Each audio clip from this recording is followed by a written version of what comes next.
One of the many things that modern Christianity doesn't give a good explanation for is why there's so much suffering in the world.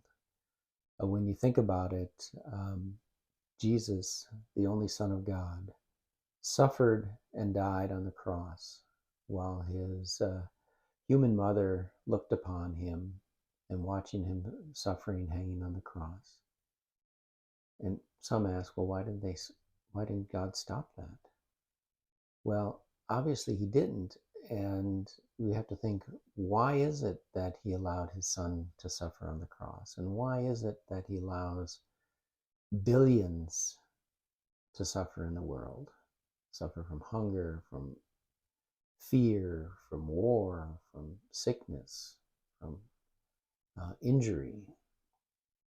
Well, suffering is a main part of God's plan to restore all of the lost children back to heaven. Modern Christianity doesn't teach this. Modern Christianity teaches that the fallen angels, God is going to let them rot forever in hell. But that's not the truth. Why would a loving father let any child rot in hell forever? That's the opposite of love. What is really happening is that all of the fallen angels have been incarnating as humans for the beginning of time. There's been 110 billion imperfect, corrupt souls incarnated as humans so far on this world.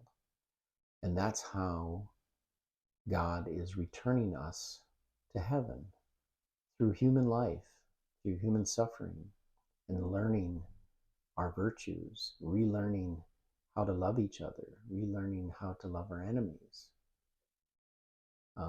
and returning us to the perfection that he created us as. He created us as divine, immortal beings.